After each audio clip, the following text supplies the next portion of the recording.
رات کے وقت عبید اللہ بن زیاد کا حکم پہنچا کہ اگر ابھی لڑائی شروع نہیں ہوئی ہے تو اسی وقت جب کہ یہ حکم پہنچی پانی پر قبضہ کر لو، اور حسین بن علی رضی اللہ عنہما اور ان کے ساتھیوں کے لیے پانی بند کر دو، اور اگر سپاہ شمر کے زیر کمان آ گئی ہے تو شمر کو اس حکم کی تعمیر کرنی چاہیے۔ عمر بن سعد نے اس حکم کی پہنچتے ہی عمر بن حجاج کو 500 سوار دے کر ساحل فرات پر متعین کر دیا۔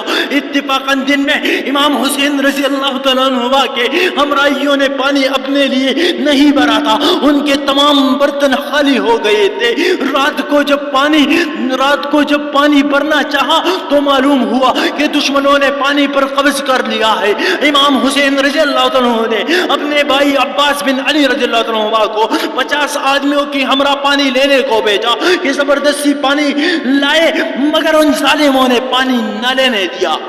اب دم بدم پیاس کی شدت نے تکلیف پہنچانی شروع کی۔ یہ ایسی اذیت تھی جو تیر و شمشیر کی اذیت سے زیادہ سہان روح تھی۔ امام حسین رضی اللہ تعالیٰ عنہ کے چھوٹے بیٹے علی بن حسین رضی اللہ تعالیٰ عنہ بیمار تھے اور خیمے میں پڑے رہتے تھے، اور ان کی بہن ام کلثوم رضی اللہ تعالیٰ عنہ یہ دیکھ کر کہ صبح کو دشمنوں کا حملہ ہوگا اور تمام عزیز اور اقارب جو اس وقت موجود ہیں قتل اور شہید ہو گئے، رونے لگے۔ ان دونوں کے رونے کی آواز سن کر سیدنا حسین رضی اللہ عنہ خیمے کے اندر آئی اور کہا کہ دشمن ہمارے قریب ہی خیمہ زن ہے، تمہارے رونے کی آواز سن کر وہ خوش ہو گئے اور ہمراہیوں کے دل توڑے ہو گئے۔ تم کو ہرگز ہائے وائے کچھ نہیں کرنی چاہیے۔ ان کو بمشکل خاموش کیا اور باہر آ کر فرمایا کہ واقعی بچوں اور عورتوں کو ہمراہ لانے میں ہم سے بڑی غلطی ہوئی ہے، ان کو ہرگز ہمراہ نہ لانا چاہیے تھا۔ اس کے بعد سیدنا حسین رضی اللہ تعالیٰ عنہ نے اپنے تمام ہمراہیوں کو اپنے سامنے بلا کر کہا کہ تم لوگ یہاں سے جس طرح مناسب سمجھو چلے جاؤ، تم کو کوئی کچھ بھی نہیں کہے گا، کیونکہ دشمن کو صرف میرا ذات سے بحث ہے، تمہارے چلے جانے کو تو وہ غنیمت سمجھے گے۔ میں تم سب کو اجازت دیتا ہوں کہ اپنے جان بچا لو۔ ہمراہوں نے یہ سن کر کہا کہ ہم ہرگز آپ کا ساتھ نہیں چھوڑ سکتے، ہم سب آپ کے اوپر قربان ہو جائیں گے، اور جب تک ہمارے دم میں دم ہے آپ کو آزار نہ پہنچ دے گے۔ اسی شب تھوڑی دیر کے بعد ایک شخص طرح بن عادی جو اس نواح میں آیا ہوا تھا سیدنا حسین رضی اللہ تعالیٰ عنہ اور ابن سعد کی لشکروں کا حال سن کر امام حسین کے پاس آیا اور کہا کہ آپ تنہا میرے ساتھ چلے، میں آپ کو ایسے راستے سے لے چلوں گا کہ کسی کو اطلاع نہ ہو سکے گی، اور آپ کو قبیلے بنو طے میں لے جا کر 5000 آدمی اپنے قبیلے کے آپ کی خدمت میں پیش کروں گا، آپ ان 5000 سے جو چاہے کام لے۔ امام حسین رضی اللہ عنہ نے کہا کہ میں نے ابھی ان سب سے کہا تھا کہ مجھ کو تنہا چھوڑ کر تم سب چلے جاؤ۔ انہوں نے اس بات کو گوارا نہیں کیا۔ اب یہ کیسے ممکن ہے کہ میں ان سب کو چھوڑ کر تنہا اپنے جان بچا کر نکل جاؤں؟ ان کی ہمراہوں نے کہا کہ ہم لوگوں کو تو وہ کچھ کہیں گے نہیں، جیسا کہ آپ ابھی فرما چکے ہیں وہ تو تنہا آپ کی دشمن ہے، لہذا آپ اپنی جان بچانے کے لیے نکل جائے۔ سیدنا حسین رضی اللہ عنہ نے کہا کہ عزیز اور قریبی رشتہ داروں کے بغیر کوئی چیز بھی گوارا نہیں ہو سکتی، میں آپ لوگوں کی معیت کی بغیر اپنی جان بچانے کے لیے ہرگز نہ جاؤں گا۔ اس شخص کو شکریہ کے ساتھ واپس کر دیا۔ جب صبح ہوئی تو شمر اور عمر بن سعد سب لشکر کا آراستہ کر کے میدان میں آئے۔ سیدنا حسین رضی اللہ تعالیٰ عنہ نے بھی اپنے ہمراہیوں کو مناسب ہدایات دے کر متعین کیا۔ شمر نے عبید اللہ، جعفر، عثمان، عباس کو میدان میں بلوا کر کہا کہ تم کو امیر زیاد نے امان دے دی ہے۔ انہوں نے کہا کہ ابن زیاد کی امان سے اللہ کی امان بہتر ہے۔ شمر اپنا سامنا لے کر رہ گیا۔ بعض روایات کے موافق آپ کے ہمراہ اس وقت جب کہ لڑائی 10 محرم 16 ہجری کی صبح کو شروع ہوئی ہے، بہتر آدمی موجود تھے۔ بعض روایات کے موافق 140 اور بعض کے موافق 240 تھے۔ بہرحال اگر بڑے سے بڑے تعداد یعنی 240 بھی تسلیم کر لے تو دشمنوں کے 1000 ہاجرار فوج کے مقابلے میں سیدنا حسین رضی اللہ عنہ کے ساتھ کوئی حقیقت نہ رکھتے تھے۔ سیدنا حسین رضی اللہ عنہ اپنے ہمراہوں کو مناسب مقامات پر کھڑا کر کے اور ضروری وصیتیں فرما کر اونٹ پر سوار ہوئی اور کوفے لشکر کی صفوف کے سامنے تنہا گئے۔ ان لوگوں کو بلند آواز سے مخاطب ہو کر کہ ایک تقریر شروع کی اور فرمایا، اے کوفیوں، میں خوب جانتا ہوں کہ یہ تقریر کوئی نتیجہ میرے لیے اس وقت پیدا نہ کرے گی، اور تم کو جو کچھ کرنا ہے تم اس سے باز نہ آؤ گے، لیکن میں مناسب سمجھتا ہوں کہ اللہ تعالیٰ کی حجت تم پر پوری ہو جائے اور میرے عذر بھی تم پر ظاہر ہو جائے۔ اب اسی قدر الفاظ کہنے پائے تھے کہ آپ کے خیموں سے عورتوں اور بچوں کی رونے کی آوازیں بلند ہوئی۔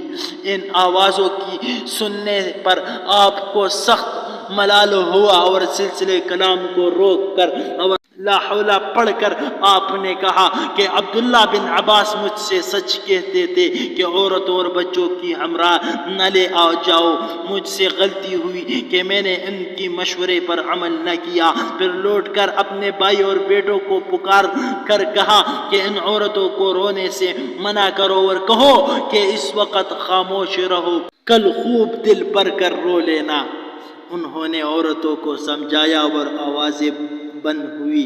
سیدنا حسین رضی اللہ عنہ نے پھر کوفیوں کی طرف متوجہ ہو کر اپنی تقریر اس طرح شروع کی، لوگ تم میں سے ہر ایک شخص جو مجھ سے واقف ہے اور ہر ایک وہ شخص بھی جو مجھ کو نہیں جانتا اچھی طرح آگاہ ہو جائے کہ میں رسول اللہ صلی اللہ علیہ وسلم کا نواسا اور سیدنا علی رضی اللہ تعالیٰ عنہ کا بیٹا ہوں۔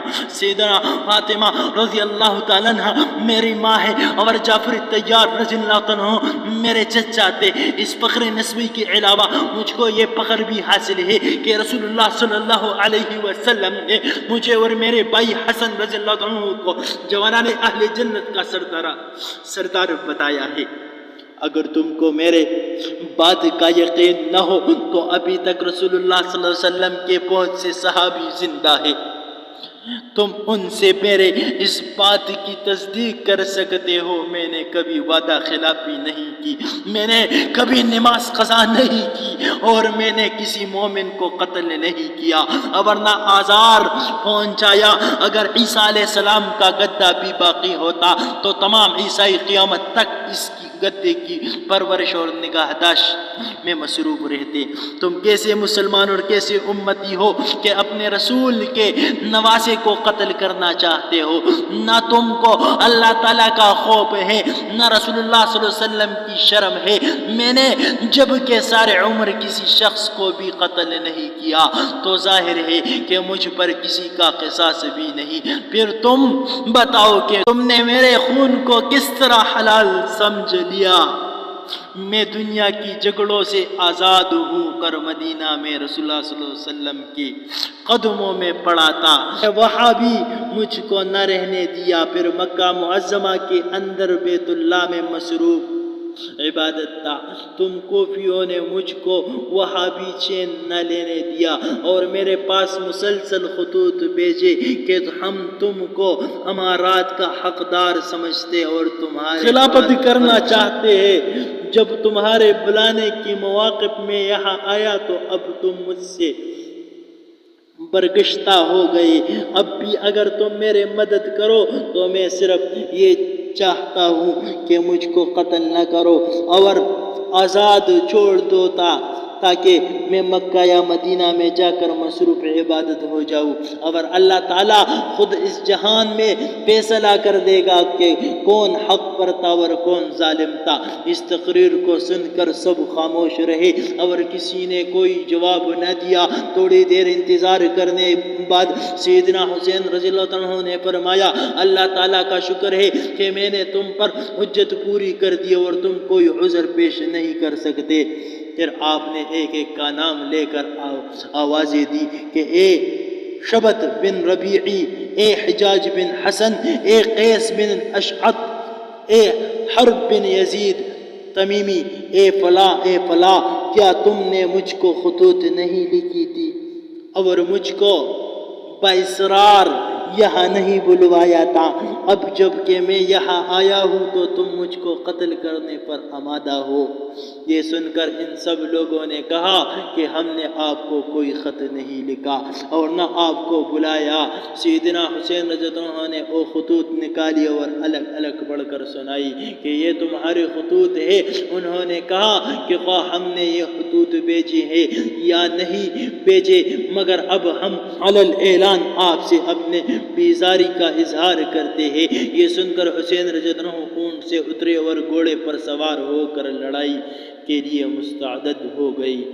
کوفی لشکر سے اول ایک شخص میدان میں مقابلے کی عرض سے نکلا، مگر اس کا گھوڑا ایسا بدکا کہ وہ گھوڑے سے گرا اور مر گیا۔ اس کیفیت کو دیکھ کر حرب بن یزید تمیمی اس اندازے سے جیسے کوئی حملہ ور ہوتا ہے اپنے ڈال سامنے کر کے اور گھوڑے دوڑا کر حسین رضی اللہ کے پاس آیا اور ڈال پھینک دیا۔ سیدنا حسین رضی اللہ عنہ نے پوچھا کہ تم کس لیے آیا ہے؟ اس نے کہا کہ میں وہ شخص ہوں جس نے آپ کو ہر طرف سے گھیر کر اور روک کر واپس نہ جانے دیا اور اس میدان میں قیام کرنے پر مجبور کیا۔ میں اپنے اس خطا کی تلافی میں اب آپ کی طرف سے کوفیوں کا مقابلہ کروں گا، آپ میرے لیے مغفرت کی دعا کرے۔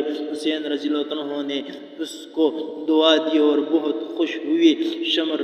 شمر نے عمر بن سعد سے کہا کہ اب دیر کیوں کر رہے ہو؟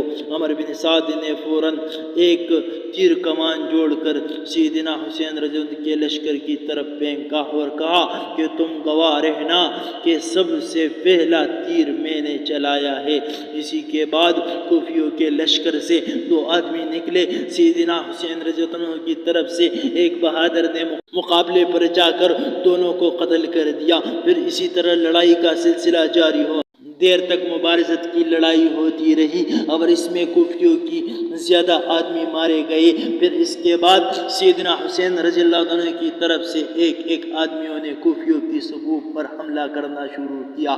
اسی طرح بہت سے آدمیوں کا نقصان ہوا۔ سیدنا امام حسین رضی اللہ عنہ کے ہمراہوں نے آل ابی طالب کو اس وقت تک میدان میں نہ نکلے دیا جب تک کہ وہ ایک ایک کر کے سب نہ مارنے گئے۔ آخر میں مسلم بن عقیل کے بیٹوں نے آل ابی طالب پر سبقت کی۔ ان کے بعد سیدنا حسین رضی اللہ عنہ کے بیٹے علی اکبر رضی اللہ عنہ نے دشمنوں پر رستمانہ حملے کیے اور بہت سے دشمنوں کو ہلاک کرنے کے بعد خود بھی شہید ہو گئی۔ ان کے قتل ہونے کے بعد سیدنا حسین رضی اللہ تعالیٰ عنہ سے ضبط نہ ہو سکا اور آپ رونے لگے۔ پھر آپ کے بھائی عبداللہ اور محمد و جعفر و عثمان نے دشمنوں پر حملہ کیا اور بہت سے دشمنوں کو مار کر خود بھی ایک ہی جگہ دیر ہو گئے۔ آخر میں سیدنا حسن رضی اللہ تعالیٰ عنہ کے ایک نوعمر بیٹے محمد قاسم نے حملہ کیا اور وہ بھی مارے گئے۔ عرض کے حسین رضی اللہ تعالیٰ عنہ کے لیے کربلا میں اپنے شہادت اور دوسروں تمام مصیبتوں سے بڑھ کر مصیبت یہ تھی کہ انہوں نے اپنے آنکھوں سے اپنے بھائیوں اور بیٹوں کو شہید ہوتے ہوئے اپنے بیٹیوں اور بہنوں کو ان روح فرسا نظاروں کا تماشا دیکھتے ہوئے دیکھا۔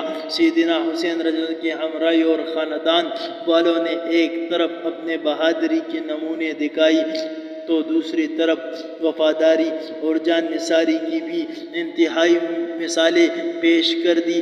نہ کسی شخص نے کمزوری اور بزدلی کا اظہار کیا، نہ بے وفائی و تن آسانی کا الزام اپنے اوپر لیا۔ سیدنا حسین رضی اللہ عنہ سب سے آخر تنہا رہ گئے تھے۔